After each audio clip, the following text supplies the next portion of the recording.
Exam study YouTube channel में स्वागत है दोस्तों।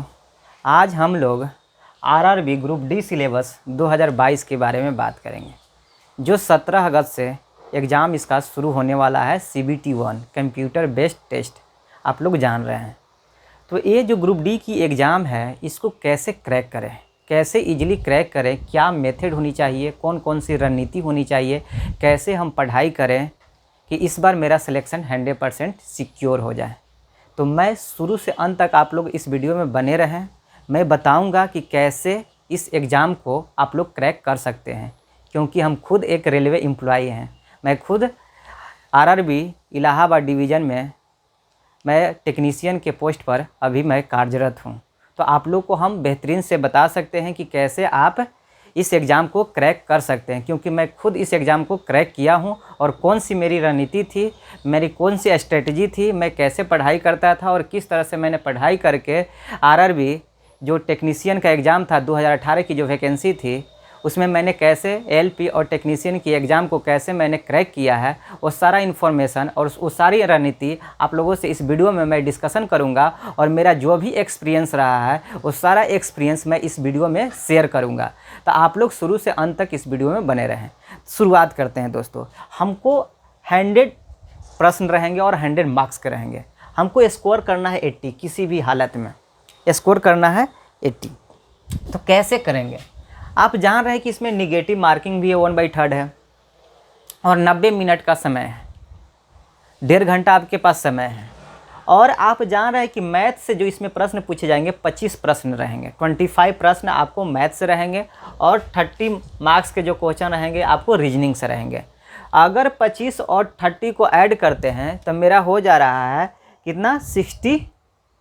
आपका हो जा रहा है, कहने का मतलब 55। कितना हो जा रहा है? 55। तो आपका 55 मार्क्स, कहने का मतलब 50% से ओवर जो है आपका सिर्फ मैथ और रीजनिंग ही है। तो हमको सबसे ज़्यादा फोकस अगर किसी टॉपिक पर करना चाहिए तो वो टॉपिक आपका है मैथ और रीजनिंग। अगर कहा जाए सबसे ज़्यादा अगर फोकस करना चाहिए तो हमें रीजनिंग पर फोकस करना चाहिए, क्योंकि रीजनिंग जो है 30 मार्क्स के हैं और रीजनिंग जो है बहुत ही ईजिली बन जाते हैं। इनमें बहुत ज़्यादा कॉन्सेप्ट की ज़रूरत होती नहीं है। अगर आप कंटिन्यूस इसको प्रैक्टिस कर रहे हैं और आप इसके थोड़ा सा कॉन्सेप्ट क्लियर है तो ईजिली आप 30 में 30 मार्क्स ला सकते हैं। ये कोई बहुत बड़ी बात नहीं है। तो अगर अभी आपका एग्ज़ाम में 10 दिन या 20 दिन समय है तो आप रीजनिंग के 18 टॉपिक है, टोटल 18 टॉपिक है। टोटल मैंने ये सिलेबस लिख दिया है। एनालॉग है, कोडिंग डिकोडिंग है, रिलेशनशिप है, जम्बलिंग है, DI सिफियंसी है, सिमिलरिटी एंड डिफिशेंसी है, क्लास फ्रिक्शन है, उसके बाद स्टेटमेंट एग्रीमेंट एजप्शन है, अल्फ़ाबेट सीरीज है, मैथमेटिकल ऑपरेशन है, वेन डायग्राम है, साइलोजिज्म है और कंक्लूजन है, और decision making, number series, direction और एनालिटिक रीजनिंग, ये सारे चीज़ इंक्लूड है। तो ये 18 टॉपिक है। कहने का मतलब आप एक दिन में 2 टॉपिक भी ख़त्म करते हैं तो आपको 9 दिन में ये खत्म हो जाएंगे। बहुत सारे क्वेश्चनों का प्रैक्टिस नहीं करना है, इसका मेथड जानना है कि एनालॉग का क्वेश्चन आएगा तो उसे कैसे सॉल्व किया जाता है, उसका कौन सा कॉन्सेप्ट है, उस कॉन्सेप्ट को खाली फोकस करना है, रिवीजन करना है, उस पर 1-2 प्रश्न आपको बना लेना है और उससे ज़्यादा आपको बनाना नहीं है। जितने भी 18 टॉपिक को आप कॉपी पर लिख लीजिए अच्छे तरह से और उसके कॉन्सेप्ट को सीख लीजिए। अगर कॉन्सेप्ट अगर आपको नहीं मालूम है तो आप यूट्यूब पर जाकर सर्च कीजिए। बहुत सारे ये सारे टॉपिक पर वीडियो यूट्यूब पर बहुत सारे हैं, पड़े हुए हैं, और आप वहां से जाकर उस सारे कॉन्सेप्ट को सीख लेंगे। और कॉन्सेप्ट जब आपके दिमाग में रिवीजन हो जाएगा तो एग्जाम में जो भी ये सारे टॉपिक से प्रश्न आएंगे तो उसे इजीली आप सॉल्व कर सकते हैं। तो इस तरह से आप लोग रीजनिंग के 30 मार्क्स के जो क्वेश्चन है वो 30 में 30 मार्क्स गेन कर सकते हैं। बशर्ते आपका स्पीड सही होनी चाहिए और एक्यूरेसी भी सही होनी चाहिए।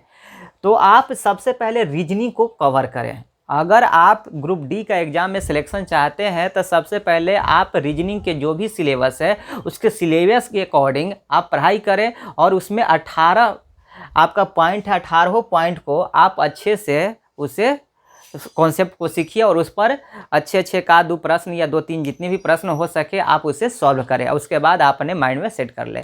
उसके बाद आपको मैथ पर ध्यान देना है।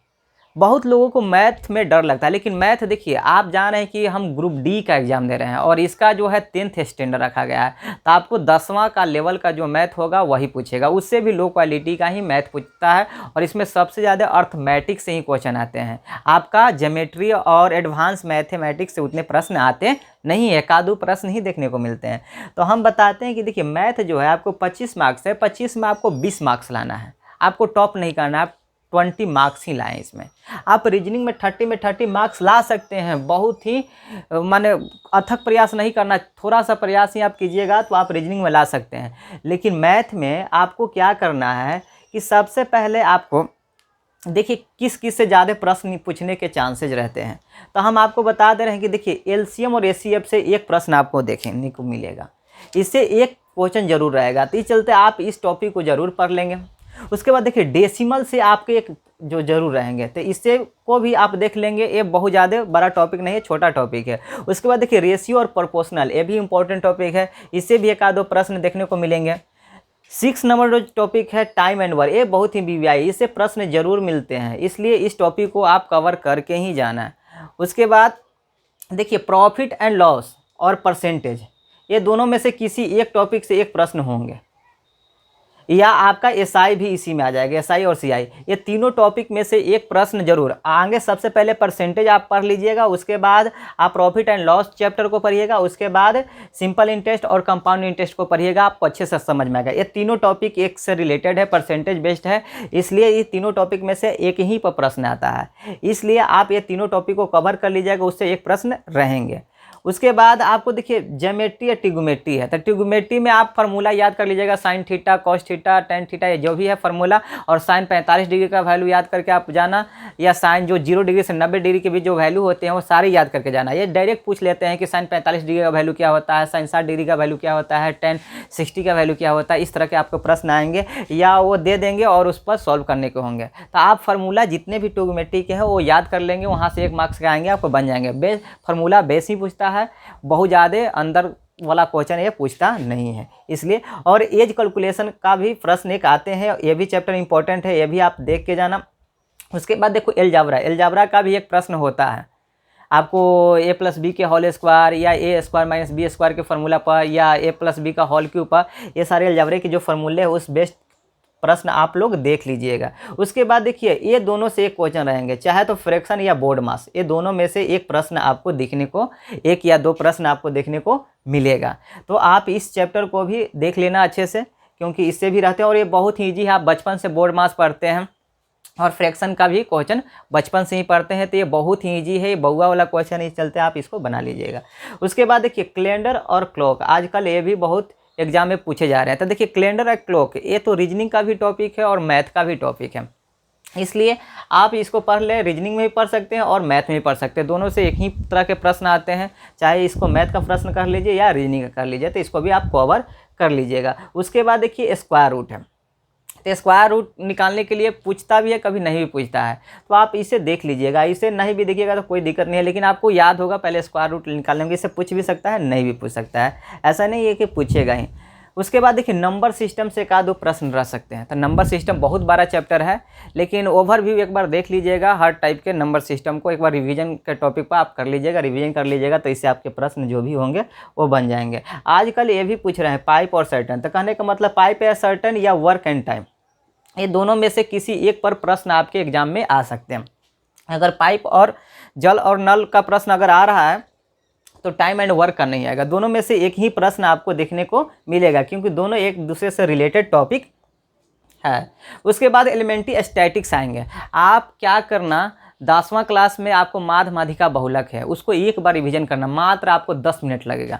10 मिनट में माध कैसे निकाला जाता है, बहुलक कैसे निकाला जाता है, माधिका कैसे निकाला जाता है, ये आप देख लेना। किसी एक मेथड से आपको एक प्रश्न देखने को आजकल मिल रहे हैं, एग्जाम में आ रहे हैं, तो ये जरूर देख लेना। तो हाँ, अगर ये सब टॉपिक अगर आप सही से रिवीजन कर लेते हो, अभी तो समय है, आप अगर 10 दिन में रिवीजन कर लेते हो तो इसको 25 में से 20 मार्क्स सही मिलाया जा सकता है। अगर आप मीडियम छात्र भी हो, अगर मैथ का आप थोड़ा सा भी जानते हो बेसिक, तो आप इसे ज़रूर ला सकते हो। बेस कोई बहुत ज़्यादा टफ मैथ ग्रुप डी के एग्ज़ाम में नहीं पूछे जाते हैं। तो अगर 20 मार्क्स अगर इसमें आप ला देते हो, मैथ्स में 20 मार्क्स का आ जाते हैं आपके, और रीजनिंग में अगर 25 मार्क्स भी आप लेके आते हो तो टोटल कितना हो गया, 45 मार्क्स आप गेन कर लेते हैं मैथ और रीजनिंग के माध्यम से।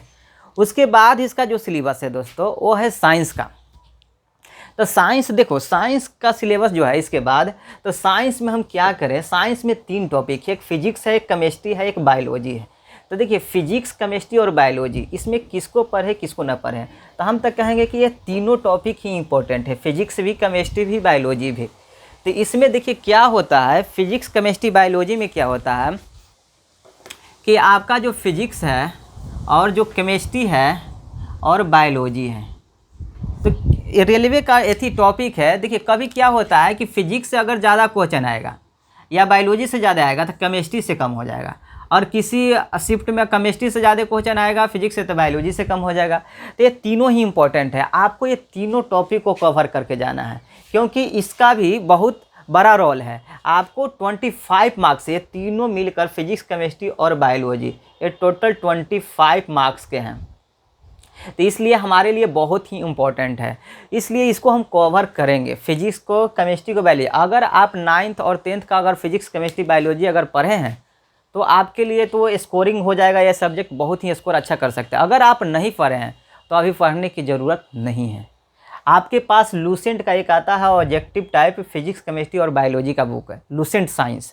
आप लूसेंट साइंस को ही अच्छे से पढ़ लें और अच्छे से पढ़ लें। उसके बाद इसका जो भी स्टैटिक जीके है, ऑनलाइनर जो क्वेश्चन है उसको आप पढ़ के जाएं, ऑनलाइनर फिजिक्स का, केमिस्ट्री का और बायोलॉजी का आप पढ़ जाएं। आप अच्छे से 25 में से 20 मार्क्स अच्छे से आप ला सकते हैं। अगर ऑनलाइनर आप पढ़ लेते हैं या लूसेंट जो साइंस है उसका अगर आप बुक पढ़ लेते हैं तो आपको 25 में से 20 मार्क्स ज़रूर आ जाएंगे, कोई बहुत बड़ी बात नहीं है। तो देखिए हम लोग पहले से रीजनिंग और मैथ मिलाकर 45 नंबर और 20 मार्क्स अगर इसमें आ जाते हैं तो टोटल मेरा हो गया 65 मार्क्स। उसके बाद आपके बचे क्या बचा, रीजनिंग हो गया, मैथ हो गया और जीएस हो गया। अब क्या करेंगे कि 20 मार्क्स जो है आपको करेंट अफेयर और जनरल स्टडी से पूछे जाएंगे।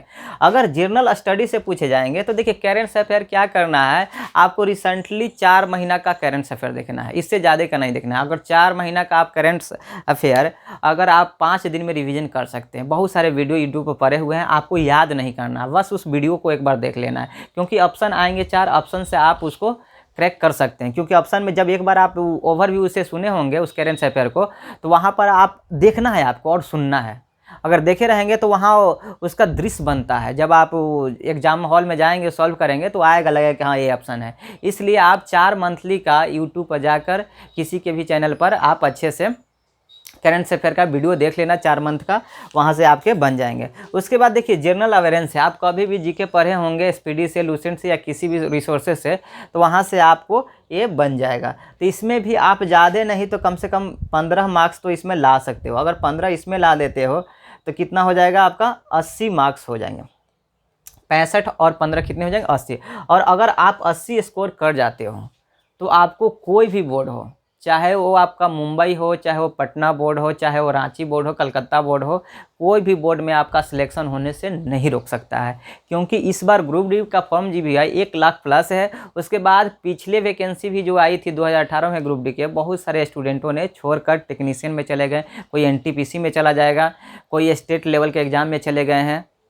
तो इसलिए बहुत ज़्यादा कंपटीशन है नहीं, जितने भी कंपटीशन है सब नॉर्मल लड़के हैं और सब लोगों का इसमें सिलेक्शन होगा। जो अच्छा अगर हमारा रणनीति के साथ पढ़ाई करेगा और सिलेबस को कवर करेगा उसका रिजल्ट 100% होगा, कोई नहीं रोक सकता है। इसलिए आप लोग मेरी बातों पर ध्यान दीजिए, आपका सिलेक्शन होगा, ज़रूर होगा।